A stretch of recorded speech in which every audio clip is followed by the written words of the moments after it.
All right, I want to give you the summary for this up front because I value your time. Absolutely nobody should buy this ROG Xbox Ally. Nobody. Don't let your dad buy this for your little brother because this is the cheaper one and he thinks it's an Xbox, it's not gonna matter. Microsoft selling this as a $600 product is borderline predatory because they know a lot of people are going to see the Xbox brand name and they're gonna say, oh, it's an Xbox, I'm gonna pick it up. We're gonna get into exactly why I think that in the video, but please at least watch the whole video before you let somebody buy this. This is just a terrible value for dollar. There are so many other products that you should spend your $600 on instead of this one. And long story short, this is not an Xbox. This is a Windows PC being marketed as an Xbox console, and that is going to make a lot of people very upset, and it should. Microsoft and Xbox and Asus are being quite deceptive in how they are marketing this device to the masses, so we're gonna talk about it. Oh, and if you're thinking to yourself, hey Sam, that's quite a radical opinion you've got. I've watched a bunch of other YouTubers and they're not saying this. This would be a good time to say, I am not sponsored. I went out and I bought this with my own money and I bought the X version of it with my own money. I did not get sent a review unit. Xbox and Microsoft have done a huge marketing push to send these to anybody and their aunt that wants one so that they can make favorable reviews. But long story short, if you're seeing a lot of favorable coverage to this and people were sent a review unit, take that with a grain of salt. And it's not to say that this one's older brother, the ROG Xbox Ally X, it's not to say that that's a bad product. I actually think that does have its place in the market. This one is running Zen 2 architecture and the Xbox Ally X is running Zen 5 architecture. So they are not even in the same ballpark when it comes to performance. So I think the Xbox Ally X, it could be good for some enthusiasts as long as you know what you're getting yourself into, but this one, no, not a chance. This is Microsoft's first push into the handheld market, and we just gotta say, Microsoft is the largest software company by market cap. So to whatever extent you want to excuse them that, oh, this is their first attempt and they're probably gonna get better in the future, and I'm sure it will get better in the future, don't let them off the hook. If any company could just throw money at it and make something happen, it is Microsoft. And what they've chose to do here is do the half-baked, half-hearted attempt, and this is just costing their customers. This is just bad for us, the consumer, so please don't let Microsoft off the hook. If anyone can do it, it's them. They have the money to do it, they have the resources to do it, they have the teams to do it, and they still chose to make this god-awful product. And on that, we gotta set our expectations. So this is being marketed as an Xbox Ally, which means it is an Xbox product. They quite literally have in their marketing, this is an Xbox.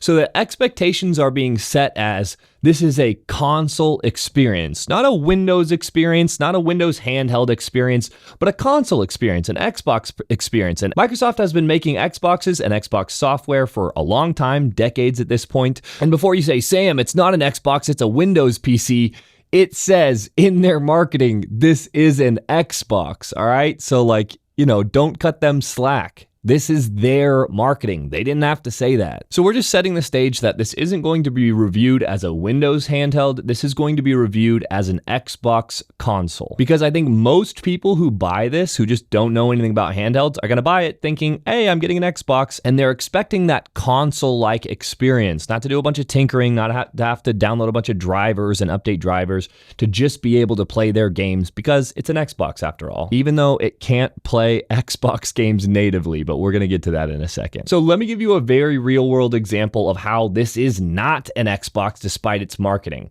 If you wanted to go update your Xbox, how do you do it? You go into settings and then you do system update. It's as easy as that. If you want to update this ROG Xbox Ally, which I'm just going to call an Ally or an Xbox handheld for this video, how do you do it? First, you go in and you check Windows and you check for a Windows update. That's a little bit frustrating. This is an Xbox. It should be an Xbox updater, but whatever. Okay, you go in and you check for Windows updates. That makes sense. Then you have to go in and check Armory Crate. Armory Crate is Asus's proprietary software that they put on their handhelds, and that's where you're going to get updates for stuff like your graphics drivers. Okay, so that's a little bit weird. There are two places that you have to look for updates, and neither of them are Xbox places, but whatever. Then, and this is the tricky one, you have to check My Asus. Now, for me, my my fingerprint reader wasn't working when I first got the device, and after doing a bunch of Googling and looking through a bunch of updates, I found out that I have to go into my ASUS, and then they will have a fingerprint sensor driver that I can install, and that let my fingerprint reader work, and now it works just fine after I did that update.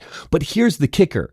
If you go to Microsoft and Google, how do I update my ROG Xbox Ally, they will tell you to go to both Armory Crate and Windows update settings. They never tell you to go to my ASUS, which means people are going to have the same fingerprint sensor issue that I had, and Microsoft in their own documentation does not tell you to go to my ASUS to update your settings, even though that's where you need to go. And this is the sort of thing where I think customers are going to buy this thinking, oh yeah, I'm getting an Xbox, and then they're going to have an absolutely terrible time because there are 3 separate places that you have to look for updates for drivers and stuff. And if you're a console person and you're just looking for an Xbox console experience, or you're buying it for a kid or something, they're not going to be able to figure this out. They're not going to be able to find that. And when you do go to my ASUS to update your fingerprint sensor so that you can log in with the fingerprint, which is a cool setting, and it actually worked pretty well after I did that, you then have to make a my ASUS account, which maybe this is just me, but I'm like, if I'm buying an Xbox, I'm not wanting to go make a my ASUS account. I want to log in with my Microsoft account, and that's the only account that I want to be tied to this device. I don't want to do my ASUS. And this is where I start to get actually kind of frustrated. And while we talk about this, I'm going to show you the setup process because it took me over an hour and a half to get this thing set up. I've watched a bunch of these reviews on YouTube for these, and nobody has talked about this. I haven't seen a single person talk about that you have to go to 3 different places to update all your stuff to get this thing working. Now, why is that? I don't know, and I'm not going to say this is the case, but what my hunch is that reviewers are getting sent review devices, which means they get sent the devices like 2 weeks early, so they get a lot of testing time, so they can have extra time to make their video so it can be out the day before launch day, which is what happened with this.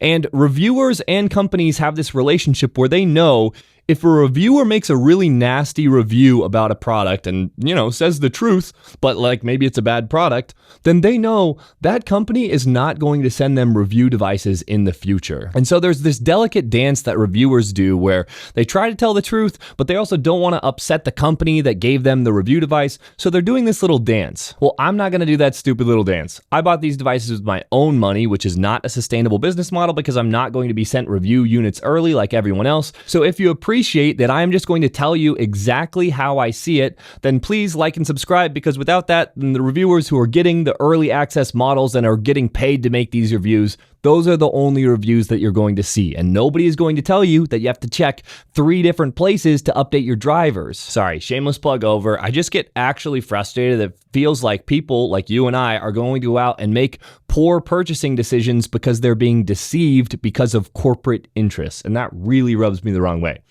It might sound like I am an Xbox Ally hater. I'm not. There are actually a few things that I quite liked, and the number one thing was the ergonomics. I actually think they nailed it. These ergonomics are fantastic, and I actually really like Xbox ergonomics, so much so that I went out and I have 4 separate Xbox controllers because they're just my favorite Bluetooth controller. I really like how they feel.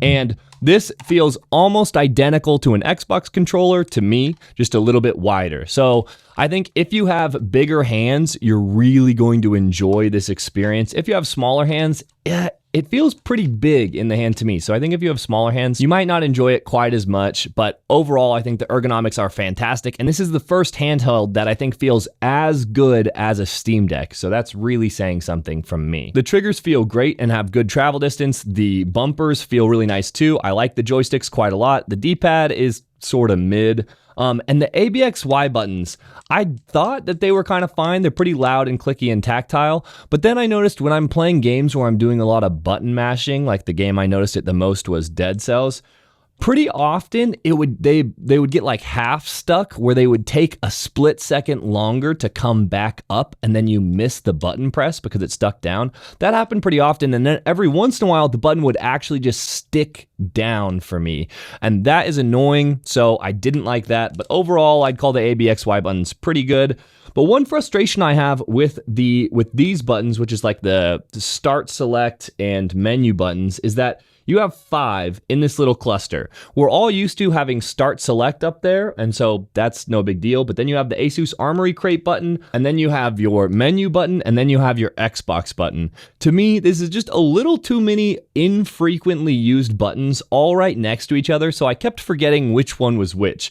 What the Steam Deck did that I think actually is a really good idea and gets around this problem is that they put start and select up at the top. So, okay, great. And then down at the bottom, they put their Steam and the ellipses button. So that way, even though you still have 4 buttons, they're all in different spots. So it's easier for your brain to remember which is which.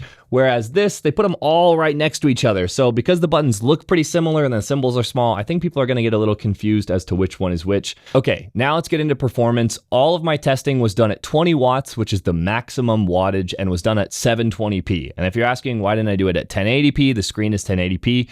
You'll see in a second. Yeah. In Red Dead Redemption 2, the ROG Xbox Ally at 720p and almost all low settings got an average of 37 FPS with a 1 FPS minimum. The Steam Deck with those exact same settings got a 49 FPS average with a 28 FPS minimum, which is 32% faster. And the thing about minimum FPS is that's generally when you'll feel that stutter, that like laggy feel. And so 1% lows are actually pretty important to how the overall smoothness of the game feels. So having a 1 FPS minimum is bad. And for the Steam Deck to have a 28 FPS minimum is, well, it's a lot better. So in Red Dead, again, the Steam Deck was 32% faster. Moving on to Cyberpunk at 720p. This is using the Steam Deck preset. The ROG Xbox Ally got a 43 FPS average, whereas the Steam Deck got a 47 FPS average, which is 9% faster. Again, with all the same settings at the exact same resolution.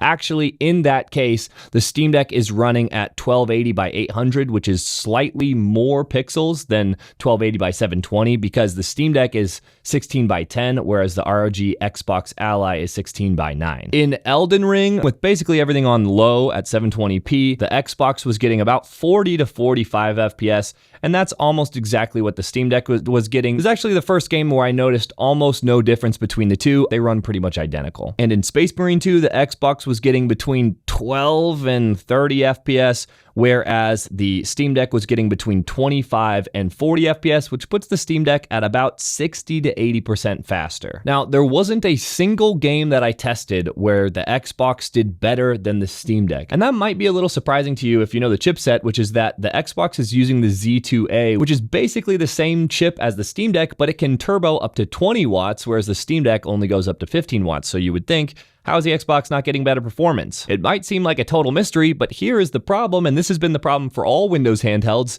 It's Windows. Windows is a boat to run, and it is really inefficient.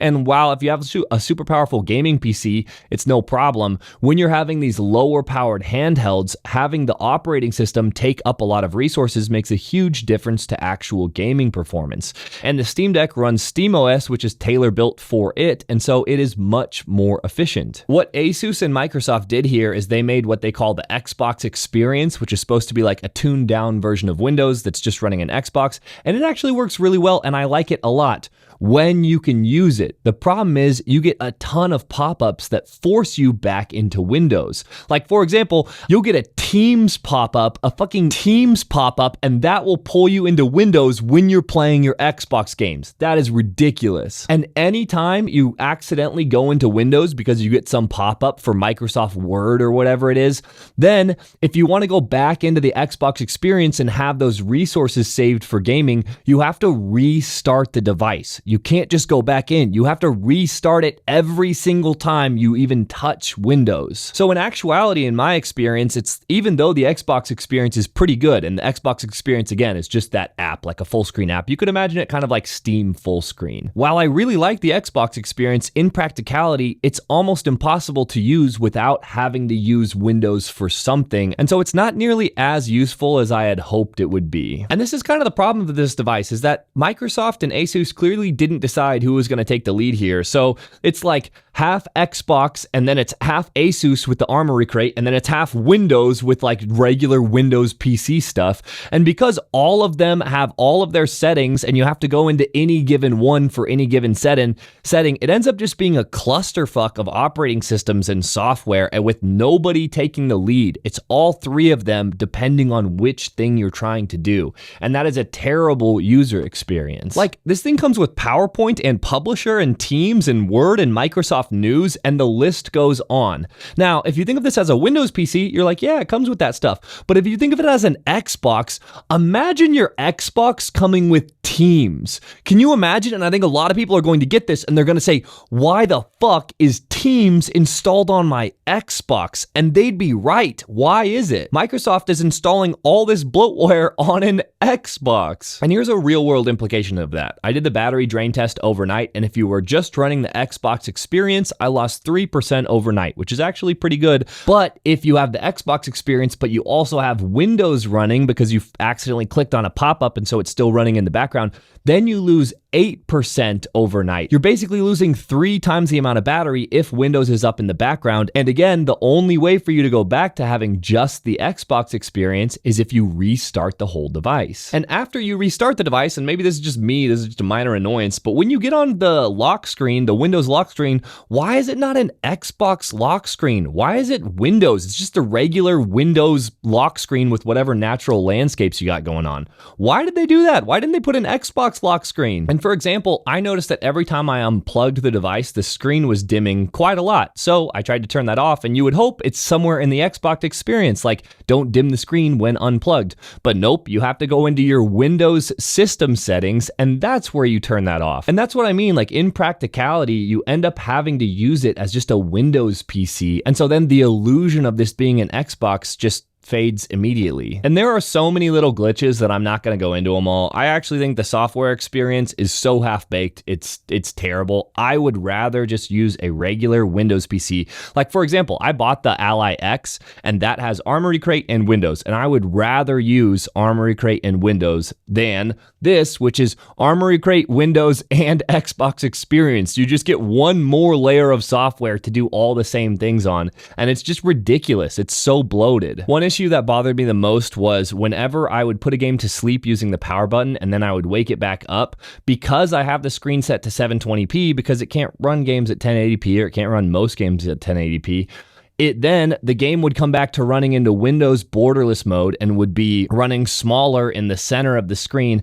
And I had to go back and change that in the game settings back to full screen every single time. And that's just so frustrating. And then I also had it with a lot of games where the first time I would open a game, it would just pop up the keyboard, and pressing B on the controller wouldn't close the keypad. You had to touch the screen to get the keyboard to go down. So again, these aren't that big of a deal, but they're minor annoyances that just chip away at the experience. And if this was a $300 device, maybe I would be able to say like, well, it's a budget device. What are you going to do? But having it be a $600 device, which is priced more than a lot of other PC handhelds and more than the Steam Deck or the Steam Deck OLED, I just don't have a lot of room for forgiveness for these basic level of software bug experience issues. Oh, and speaking of the screen, I actually think the screen itself is pretty good. It's 1080p, which is a little ridiculous for this amount of graphical power, but it's 120 hertz, which is awesome, and it's an LCD screen, and they claim it gets up to 500 nits, and that might be true. Maybe I just got a dud, but I found when I was looking at it compared to the Switch 2's screen, the Switch 2 screen only gets up to 400 to 450 nits,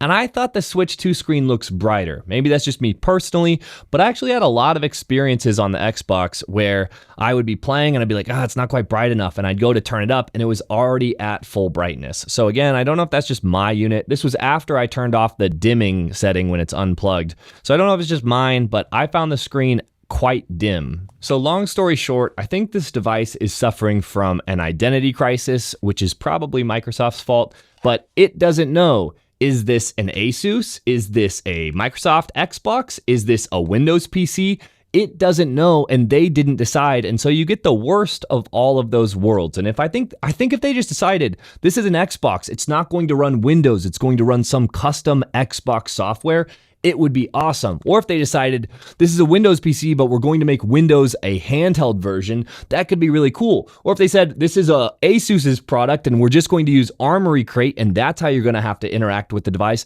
I think that could work too. But having them do all three, where it's like half Windows, half Xbox, and half Asus, I realize that adds up to 150%, but just go with it. It doesn't work. And what's frustrating to me is Microsoft clearly has the resources to be able to do whatever they want, and they are just screwing this product. And I think the only people who are going to buy this are going to be people who just don't know better, who are going to see the Xbox brand and they're going to say, oh, it's an Xbox. Oh, it's $600 or $1,000. That's kind of expensive. I'll just buy the cheaper one for my kid, the $600 one.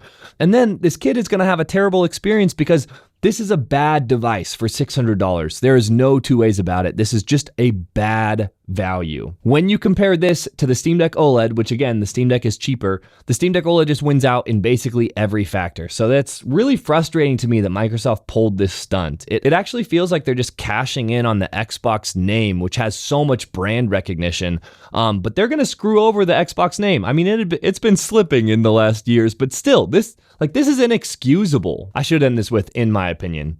Anyway, if you appreciated this rant review, it's not sponsored, so please leave a like and subscribe. It would mean a lot to me so that I can keep buying these handhelds for myself with my own money, and then I don't have to be beholden to sponsorships. So I'd really appreciate it. All right, I'll see you guys in the next one. Oh, last thing, I have this one's bigger brother, the ROG Xbox Ally X review, coming as soon as I can finish this. So stay tuned for that and subscribe for that if you want to see it. All right, see you guys in the next one. Peace.